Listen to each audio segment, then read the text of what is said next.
Genesis chapter 45 verse 8. So it's not you who sent me here, but God.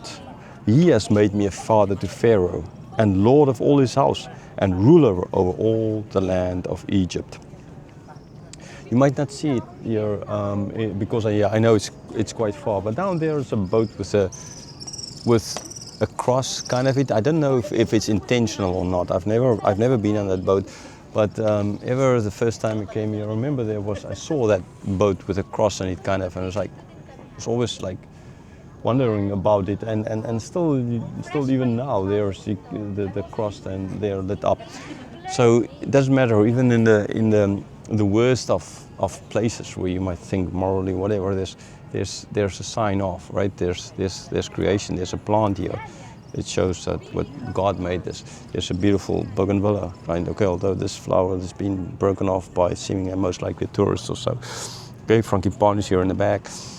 So in other words, there's always, if you just know where to search for, by the grace of God, there's always a sign that God is there, and He never leaves us alone, like He was with Joseph. In all those years of being enslaved, God, by blessing him in the way He did. Okay, in the sense of, even though he was in prison, even though he worked as a slave of Potiphar, and then in prison, he got put in very high positions of authority pretty fast. So in that sense, God was with him. I mean, even on the cross, before his death, it is not when Jesus died, yes, why have you left me alone? But even there, through all of this, Jesus wasn't alone. Okay, so we are not alone. It doesn't matter in how dark the situation is for you. If you know where to look, there's always a sign of God's presence. There's always a sign of God's presence, like that cross on the boat there. Okay, this is what God did for Joseph as well.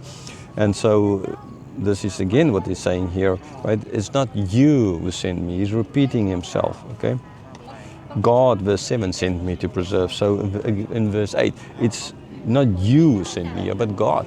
Yes, their sin was the reason. In the sense, they were the tools.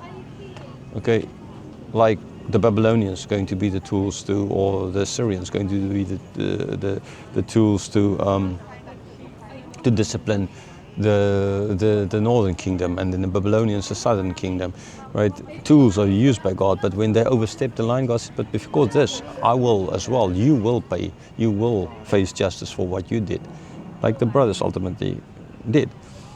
Okay, forgiveness, the grace of God at work. So Joseph was made by God, like the father to Pharaoh. Now that does not imply that he now was seeing himself, or there can be, although I doubt it. Like if the one Pharaoh died, now the younger one is there, and he's like now kind of like the father. But I mean, this is most likely not what it is. The more simpler explanation for it, which I think is a correct explanation, is just the fact that that he's the one giving guidance to Pharaoh.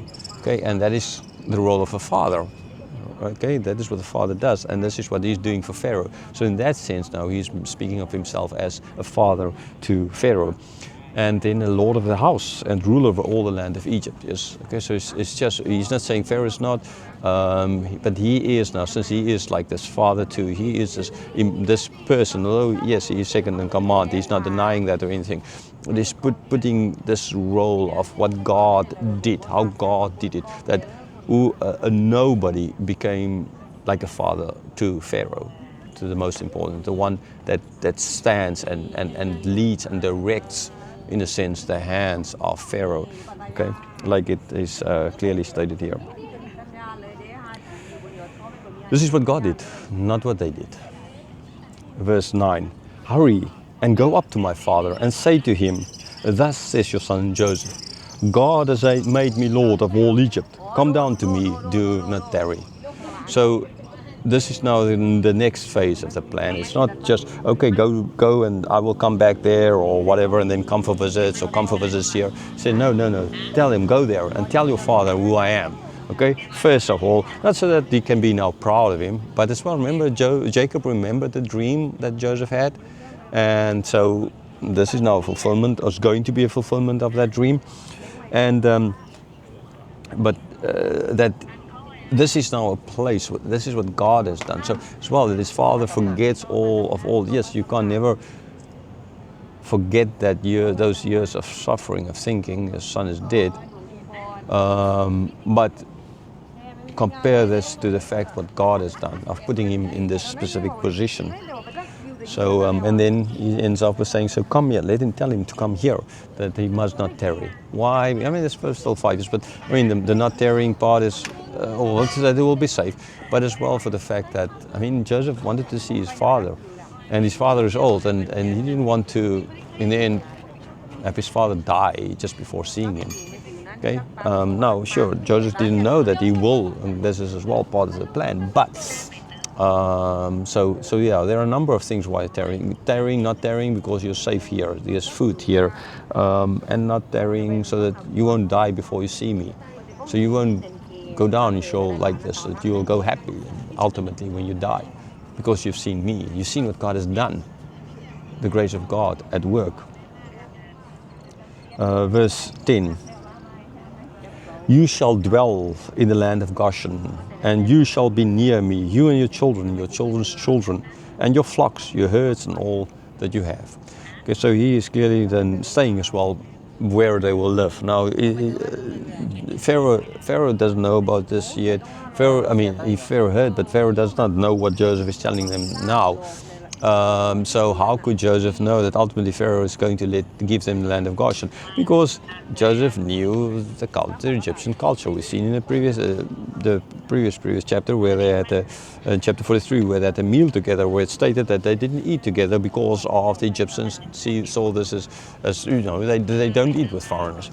Okay, so Joseph knew the culture, and that we caught a glimpse of the culture, and so he knew that when he speak of bring your flock and all of that with you. Okay, so he knew that for the Egyptians this is not an acceptable thing. They will not want them near them in certain areas. There's only certain areas where they would be able to go. So Joseph knew this, and so therefore he could tell them, without Pharaoh yet saying that they can get that land, he could tell them that this is where they're going to be, where they live. Not because Joseph is going to give them the best, because he is Joseph and he can give them the best. Okay, that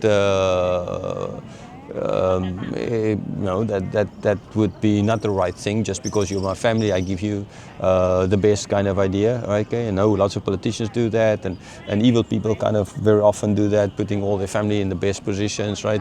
Naming every day of the week after one of their family members, Turkmen Bashi.